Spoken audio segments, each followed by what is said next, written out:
Živijo v novem vlogu. Mi smo danes cel dan uživali ob tistem starem mlinu. V bistvu je bilo res lepo vreme, skozi bilo sonce, malo smo šli šnofko na sprehod, malo daljše kosilo smo si privoščili, tako da smo si lazanjo naredila, kar pač manj ga je traja in smo imeli danes čas za to.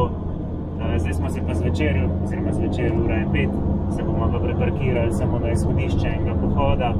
To še ni čisto v Val Thoronu, še vedno pred Val Thoronom, tako da ja, jutri bomo šli verjetno hoditi, če bo v redu vreme, pa v prihodnjih dneh v Val Thoron.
Včeraj smo šli na pohod do tistega jezera in je bilo res fajn.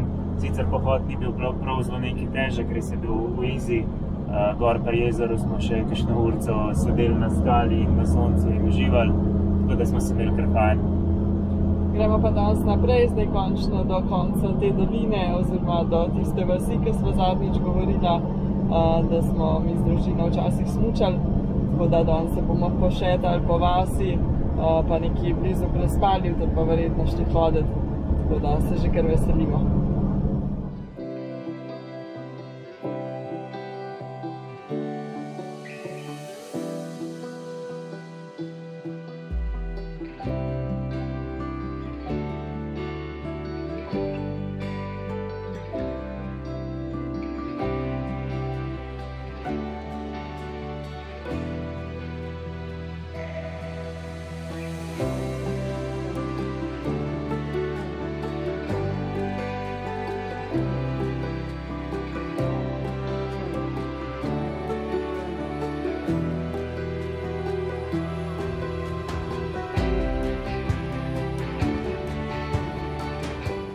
Val Toron leži na 2300 metrih nadmorske višine in je najvišji ležeči smučarski rezort v Evropi.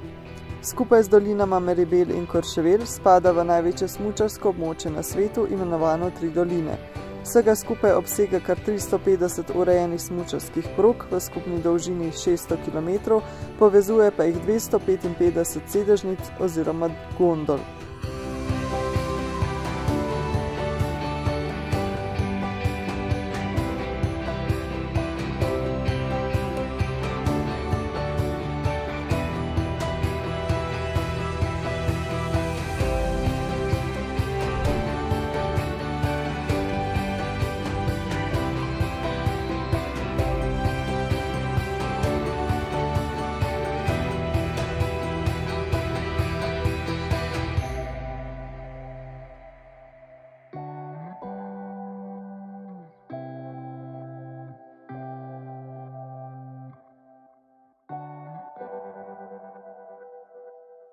Smo se pošetali danes po Val Toronu in zdaj smo parkirani nad njim z lepim pogledom. In moram reči, da je čist drugače kot po zimi. Tako, ene par stvari sem se spomnila, ampak drugače pa bolj ne, ker je res čist drugačno. Tudi zdaj se ne vidi točno, kje so proge, oziroma so kar neke makadamske ceste, neke palce ven štrlijo, ki označujejo pač, kje se proga konča. Trenutno zgleda sam čuden. Neki potočki tečejo, ki so po zimi zamrznjeni, tako da ja, je kar zelo drugače. Ja, ampak tukaj parkiram biti zelo lepo, pogled na mesto je kar lep. Popoldne so si še eno pito spekla, tako da so pol jo pojedla ob kavi in smo uživali na tem pogledu. Ja, tako da bomo kar uživali, upam, da tudi jutri. Je pa to za ta vlog, pa se vidimo v naslednjem. Ja.